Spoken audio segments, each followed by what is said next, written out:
Bart, what do you think? I mean, for me, let's be honest. The elephant in the room is that Baker Mayfield isn't much better than Case Keenum anyway. It's not so much, I'll take Baker as my quarterback any day of the week. I think he's good. I think he's tough. I think he's talented. It's how much does he cost? After the Cleveland Browns drafted Baker Mayfield in 2018, everything for this team has changed.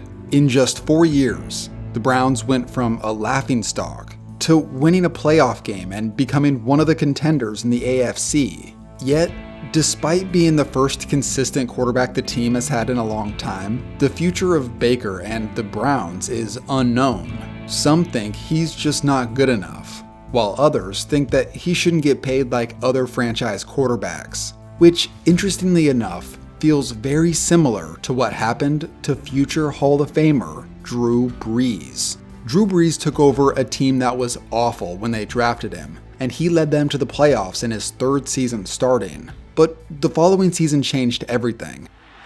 On the blitz, ball knocked loose, standing on the goal line, and recovered, it looked like maybe by Brandon of the Broncos. I think Drew Brees got hurt on that play going for that football. Drew tore his labrum in his shoulder, which required surgery. The team chose to not offer him a huge contract. After the team refused to raise their offer, Drew Brees went on to sign with the Saints. The rest is history. That decision to let Brees go will haunt the Chargers forever. Kinda like not using SeatGeek when purchasing tickets to events. SeatGeek takes tickets for football games, basketball games, or other events from all across the web and puts them into one area, making buying simple. They put these tickets on a scale from 1 to 10, so you know you're getting a good deal. Plus, if you want to save $20, first-time buyers can use my promo code KTO at checkout. Shout out to SeatGeek for the sponsor.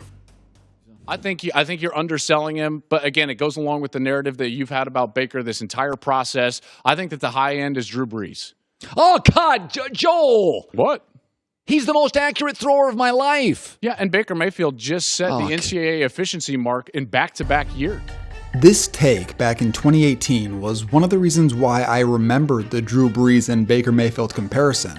Simply from a size and skill set comparison out of college, it made sense why Joe Klatt said this. But where things started to get crazy was when I started to look at the early careers of both quarterbacks. I could not believe how much was the same.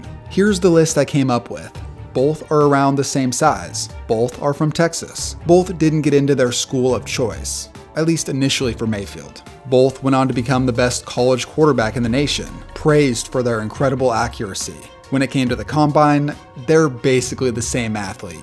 Both were drafted by awful organizations. The year that the Chargers drafted Drew Brees, they also selected LaDainian Tomlinson, who became a top 5 NFL running back. When the Browns selected Mayfield, they also selected Nick Chubb, who has also become a top 5 running back. In both of their first years starting, the team improved, which was followed by a second-year slump. Throughout their first 3 to 4 years of being the starter, their role was to be more of a manager on a run-first offense. After both had an interception problem early on, both reached the playoffs in their third year starting, putting up much more efficient and nearly identical numbers. And lastly, amidst the team not buying in completely, both ended up tearing their labrum, which requires surgery to be repaired.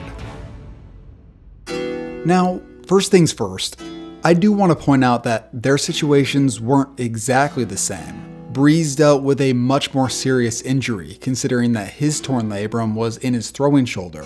This led to a doctor saying that he only had a 25% chance to get back to where he was, and this led to hesitancy for the team to make him a big offer. Also, the Chargers had acquired Phillip Rivers from the draft the year before, whereas the Browns have not shown any plans to find another quarterback yet. But to go back to the comparison, as a fan of the Browns, going over these similarities made me realize that not all players progress in the same manner. For Drew Brees, after that up and down start to his career, it wasn't until his 6th year in the NFL that he threw for over 4,000 yards. And that was the first time he won a playoff game. And it wasn't until season number 9 that he won his first and only Super Bowl. I don't bring this up to suggest that Baker Mayfield is destined to become the next Drew Brees, but rather to point out that it's still very possible for Baker to be great. He's being asked to manage an offense, Football is a team game, and at the end of the day, he does play in Cleveland, a place that sees the worst type of weather from the middle of the season all the way through the playoffs. You want to know why the Browns have built a run-first offense and have Baker manage? You can't throw deep bombs in this. Anyways, long story short, not every quarterback can be Patrick Mahomes. The Browns also play in crappy weather, which is why they focus on the run. Baker has done an excellent job with the role he's been given. After all, his teammates voted him captain. I believe that he has enough ability to win in the NFL, and he can also keep improving, like we saw with Drew Brees. But let's take it back to what Greg Olsen said in the beginning. Right? It's not so much, yeah, I'll take Baker as my quarterback any day of the week. I think he's good. I think he's tough. I think he's talented. It's how much does he cost? This is the critical question. Perhaps the biggest decision the Browns organization has made since drafting Baker. This is what I don't get about max contracts. As soon as a guy takes a mega deal, it seems like that team is doomed from ever being a serious contender, which is kind of what we're starting to see with the Chiefs. And you know the one guy who's routinely taken pay cuts, right? That would be Tom Brady. I know he's all-time great, it's not really debatable, but he is on a team that's consistently contending. But to go back to Baker, realistically, what's he worth? If you're someone who says they should get rid of him, who are you gonna bring in? I really don't see what's possible, but comment down below what you think. As for a contract with the Browns, I don't think that he should get a max deal, but I really don't think anyone should if their goal is to win football games. I think if the Browns can bring him back for a middle-of-the-road amount, something like $30 million a year, which would be around the 10th best for quarterbacks. That's probably the best case scenario for both parties, because Baker's not going to get another deal like that elsewhere. This Cleveland Browns team has been built in a certain way to compete, and Baker's skill set fits it really well. At the end of the day, who knows? Maybe Baker will make more plays like this. Mayfield, under pressure, somehow gets it off and completes. Mayfield back to the air, slinging it near side of the field, and this one is caught. 20 straight completions for Mayfield, looking for more, taking a shot, up the far side, it's caught! Miraculous catch by Higgins! You got to watch Landry down the seam. Mayfield towards the end zone,